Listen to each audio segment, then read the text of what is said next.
السلام عليكم ورحمة الله تعالى وبركاته. الحمد لله. அன்புக்கும் இணையத்திற்கும் உரிய அல்லாஹுவின் நல்லடியார்களே, அருமை சகோதரர்களே, அல்லாஹுடைய அளப்பெரும் கருணையினால் நாள்தோறும் சில நல்ல விஷயங்களை அறிந்து வருகின்றோம். அந்த அடிப்படையிலே ஹஜ்ரத் ரசூலுல்லாஹி ஸல்லல்லாஹு அலைஹி வஸல்லம் அவர்கள் அல்லாஹ்விடத்திலே பாதுகாவல் தேடிய, இந்த உம்மத்தை பாதுகாவல் தேடும்படி வலியுறுத்திய சில செய்திகளை தொடராக அறிந்து வருகின்றோம். அந்த அடிப்படையிலே அனஸ் இப்னு மாலிக் ரலியல்லாஹு தஆலா அன்ஹு அறிவிக்கிற ஹதீஸ் அபூ தாவூத் கிதாபிலே வருகின்றது. கான ரசூலுல்லாஹி ஸல்லல்லாஹு அலைஹி வஸல்லம் யகூல், பெருமானார் ஸல்லல்லாஹு அலைஹி வஸல்லம் அவர்கள் இவ்வாறு கூறக்கூடியவர்களாக இருந்தார்கள் என்ற அந்த ஹதீஸின் தொடரிலே பெருமானார் ஸல்லல்லாஹு அலைஹி வஸல்லம் அவர்கள் பல்வேறு விஷயங்களை விட்டும் பாதுகாவல் தேடினார்கள். அதில் இரண்டை உங்களுக்கு இப்போது நான் சொல்ல இருக்கின்றேன். وأعوذ بك من القسوة والغفلة والعيلة والمسكنة. யா அல்லாஹ், உன்னிடத்திலே நான் இறுகிய இதயத்தை விட்டும் கவனக்குறைவை விட்டும் பாதுகாவல் தேடுகிறேன் சொன்னார்கள். இந்த இரண்டை பற்றிய விளக்கங்கள் உங்களுக்கு ஏற்கனவே சொல்லப்பட்டிருக்கிறது. அதன் தொடரிலே பெருமானார் சொன்னார்கள், வல் ஐலதி வல் மஸ்கனதி, வறுமையை விட்டும் ஏழ்மையை விட்டும் உன்னிடத்திலே பாதுகாவல் தேடுகிறேன் என்பதாக பெருமானார் ஸல்லல்லாஹு அலைஹி வஸல்லம் துஆ செய்தார்கள். வறுமை என்றால் என்ன, ஏழ்மை என்றால் என்ன, இந்த இரண்டை பற்றிய செய்திகளைத்தான் உங்களுக்கு நான் இப்போது சொல்ல இருக்கிறேன். அல் ஐலா என்றால் வறுமை என்பதாக நாம் உங்களுக்கு சொல்லலாம். அதற்கு அறிஞர் வரும் மக்கள் இரண்டு வகையான விளக்கங்களை கூறுகிறார்கள். முதலாவது கூறுகிறார்கள், அஷ்ஷக்ஸுல்லதி லா யஜிது கூத்த யௌமிஹி, அன்றைய தினத்துக்கான உணவை கூட பெற்றுக்கொள்ள முடியாதவர். அன்றைய தினத்துக்கான உணவு கூட இல்லாதவர், இவரை ஐலா, இதை நாம் என்ன செய்யலாம், வறுமை என்பதாக நாம் சொல்லலாம். அன்றைய தினத்துக்கான ஏன் அந்த உணவை பெற்றுக்கொள்ள முடியல அப்படின்னா, அவர் உழைக்க முடியாதவராக இருக்கின்றார்.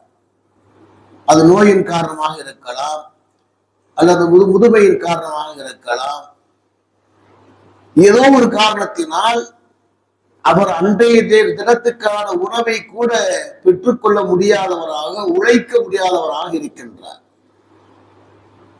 இப்படிப்பட்ட நிலையை விட்டும் பெருமானார் பாதுகாவல் தேடினார்கள். இது ஒரு செய்தி. அந்த ஐலாவுக்கு இன்னொரு விளக்கம் கூறுகிறார்கள். ஒன்று, உழைக்க முடியாதவர். இரண்டாவது ஒரு விளக்கம் கூறுகிறார்கள், கில்லத்துல் மால் ம கஸரத்துல் இயால், அதிகமான குடும்ப உறுப்பினர்கள் இருப்பதோடு பொருளாதாரம் குறைவாக இருக்கக்கூடியவர். வீட்டுல நிறைய பேர் இருக்காங்க, இவருடைய பராமரிப்புல இவருடைய மனைவி இருக்காங்க, ஒரு 4 பிள்ளைங்க இருக்காங்க, பெற்றோர்கள் இருக்கிறார்கள். இது மாதிரி குடும்ப உறுப்பினர்கள் அதிகமாக இருக்கிறார்கள். இவர் பராமரிக்க வேண்டிய கண்டிஷன்ல குடும்ப உறுப்பினர் நிறையாக இருக்கிறார். அதாவது கில்லத்துல் மால், அவருடைய பொருளாதாரம் குறைவாக இருக்கின்றது, அவருடைய சம்பளம் கம்மியா இருக்குது, அவருடைய வருமானம் குறைவாக இருக்கிறது. இவருக்கு ஆயில் என்பதாக சொல்வார்கள், இந்த நிலைக்கு ஆயிலா என்பதாக சொல்வார்கள். ஆனா அதே நேரத்துல இவரிடத்துல இருக்கக்கூடிய பிளஸ் பாயிண்ட் என்னன்னா, இவர் யாரிடத்திலும் தேவையாக மாட்டார். இவர் யார்ட்டையும் போய் கேட்க மாட்டார். ஒன்று உழைக்க முடியாதவராக இருக்கலாம், அல்லது உழைக்கின்றார், வருமானம் குறைவாக இருக்கிறது, சம்பளம் குறைவாக இருக்கின்றது, குடும்ப உறுப்பினர் அதிகமாக இருக்கிறார்கள். சொல்றாங்க நம்ம மிடில் கிளாஸ் ஃபேமிலி, இதனுடைய வாழ்க்கை நெருக்கடியான வாழ்க்கை. ஒன்னும் ஹை கிளாஸ்ல இருந்தாலும் வாழ்ந்துடலாம், இல்லைன்னா 4 பேர்த்த கையேந்தி என்ன செஞ்சிடலாம், வாழ்ந்துடலாம். இந்த மிடில் கிளாஸ் ஃபேமிலி இருக்காங்கல்ல, இவங்கள்தான் ஆயுதமாக சொல்வார்கள். குடும்ப உறுப்பினர்கள் அதிகம், குடும்பத்திலே செலவுகள் அதிகமாக இருக்கிறது, வருமானம் குறைவாக இருக்கின்றது.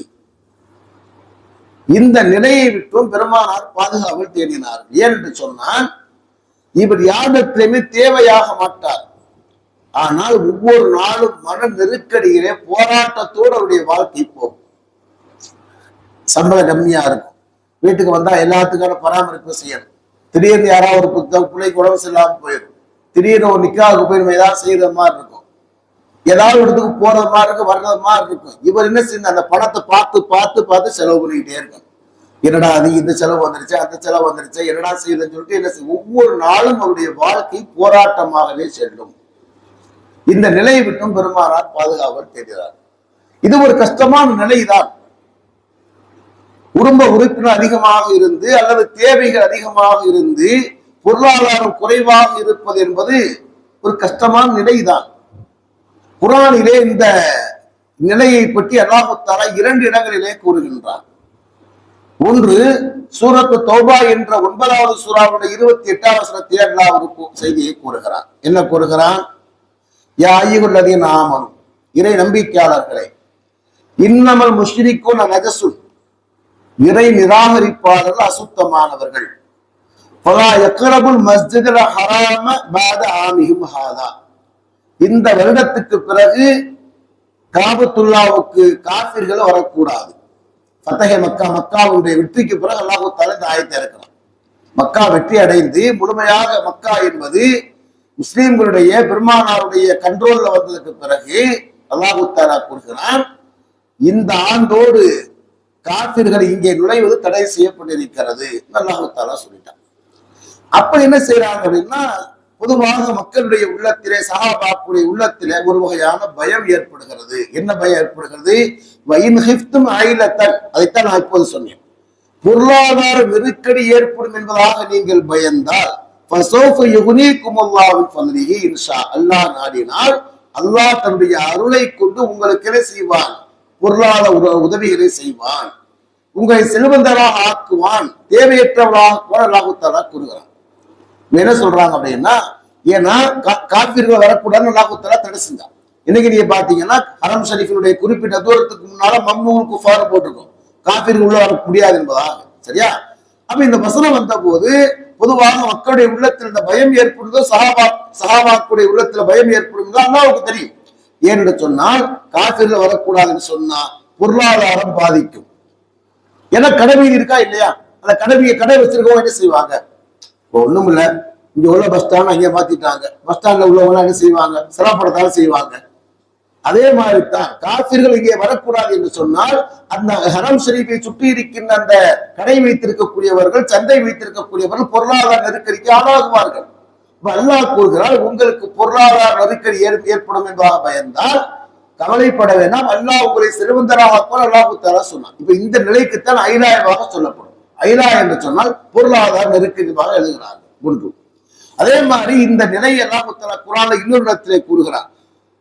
93வது சூராவினுடைய 8வது வசனம், சூரத்து வதுஆ இருக்கா இல்லையா, அதுல அல்லாஹ் சொல்லுவான், வஜதக ஆயிலன் ஃபஅகனா, நபியே உண்மைனா ஏழையாக அல்லாஹ் தஆலா பெற்றுக்கொண்டால் செல்வந்தராக ஆக்கினான் அல்லாஹ் தஆலா சொல்றான். அப்ப நீங்க ஒரு காலத்தில் நீங்க ஏழையாக இருந்தீர்கள், ஏழையாக இருந்தீங்கன்னா என்ன பொருளாதார நெருக்கடியிலே நீங்கள் இருந்தீர்கள், அல்லாஹ் உங்களை செல்வந்தராக ஆக்கினான். பெருமானார் சொன்னாங்க, பொருளாதார நெருக்கடியில இருந்தார்கள். எப்படி இருந்தாங்க? பெருமானார் அவர்கள் 8வது வயதுல செய்யறாங்க, அவருடைய பாட்டனார் அப்துல் முத்தலிப் மூத்தாயிடுறாரு. அபூ தாலிப்ட போறாங்கல்ல, அபூ தாலிப்ட போகிற நேரத்துல அபூ தாலிபுக்கு ஏற்கனவே 8 பிள்ளைங்க இருந்தாங்க. எல்லாரும் 4 ஆம்பளை பிள்ளைங்க 4 பொம்பளை பிள்ளைங்க இருந்தாங்க.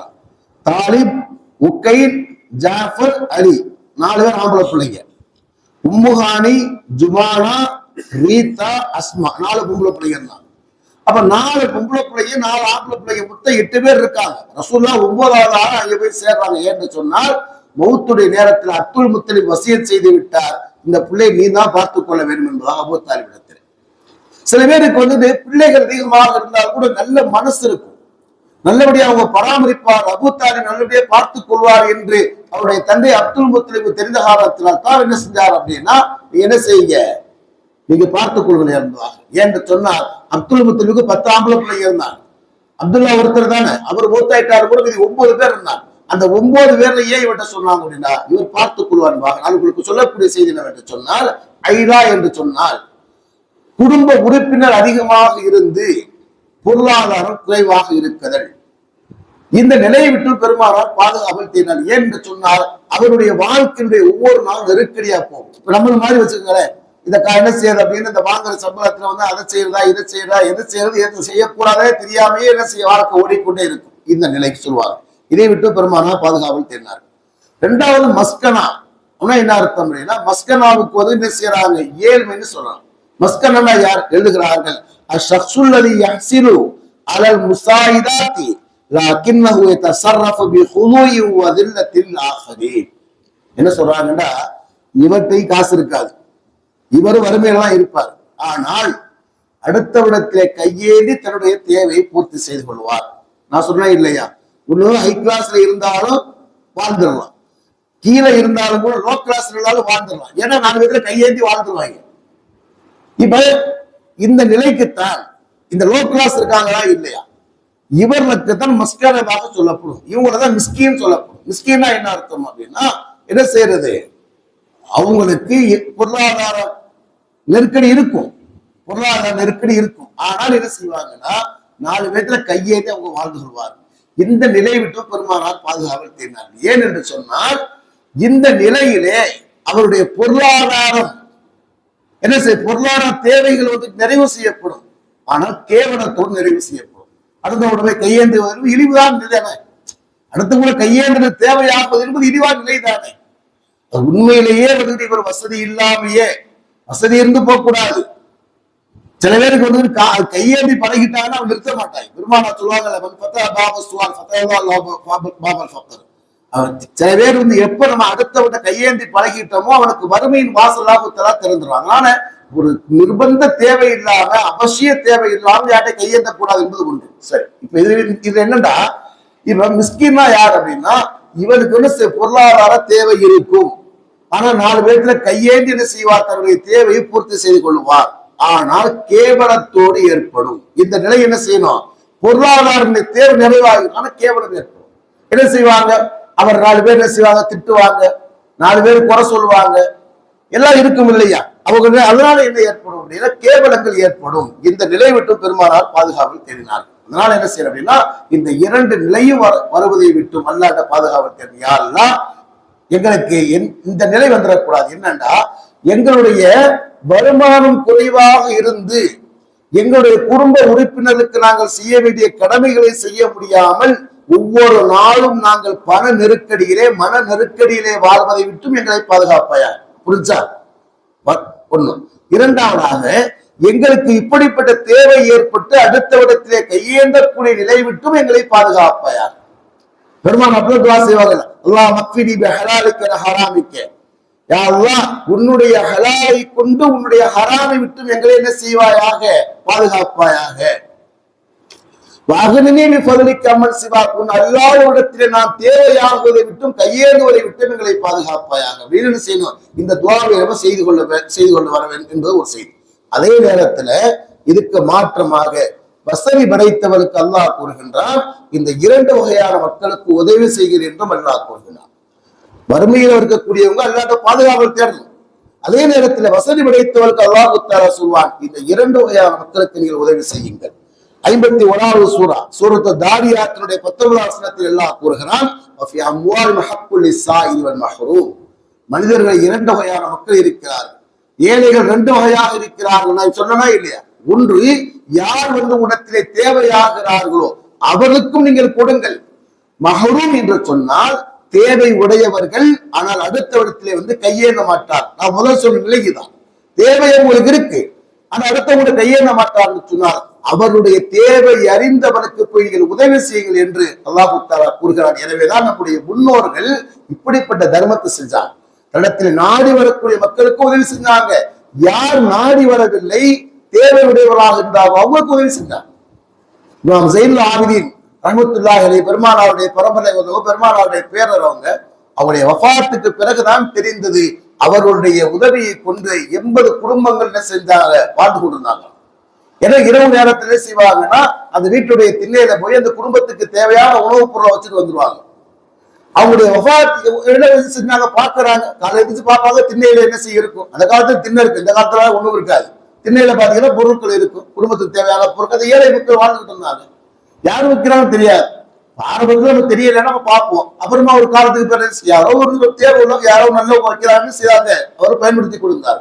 அவருடைய வஃபாத்துக்கு பிறகுதான் அந்த குடும்பங்கள் என்ன செஞ்சாங்க பார்த்தாங்க, என்னது எப்போதுமே வந்து பொருட்கள் இருக்குங்க, பொருளைக்கானமே அப்படின்னு சொன்னார். அதுக்கு பிறகு வஃபாத்துக்கு பிறகுதான் தெரிந்தது, அவர்களை கொண்டு 80 குடும்பங்கள் இந்த உலகத்துல வாழ்ந்து கொண்டாங்க. என்ன செய்யறாங்க அப்படின்னா, 2 விஷயங்கள் உங்களுக்கு சொல்கிறேன். ஒன்று, வறுமையில இருக்கக்கூடியவர் அல்லாஹ்விடம் துஆ செய்ய வேண்டும், யா அல்லாஹ் எங்களுக்கு அடுத்த விதத்துல கையேந்தக்கூடிய நிலையும் கூட வரக்கூடாது, நாள்தோறும் பொருளாதார நெருக்கடியிலே மன நெருக்கடியை வரக்கூடாது, இதை நான் துஆ செய்யணும். இருக்கக்கூடிய மக்கள் இந்த 2 பேருக்கு உதவி செய்யக்கூடியவர்களாக இருக்கும் என்பதுதான் நேரத்தை உங்களுக்கு சொல்லக்கூடிய அறிவுரையாக இருக்கிறது. இதை கேட்டவன் நீங்கள் நம்பிக்கலாம்.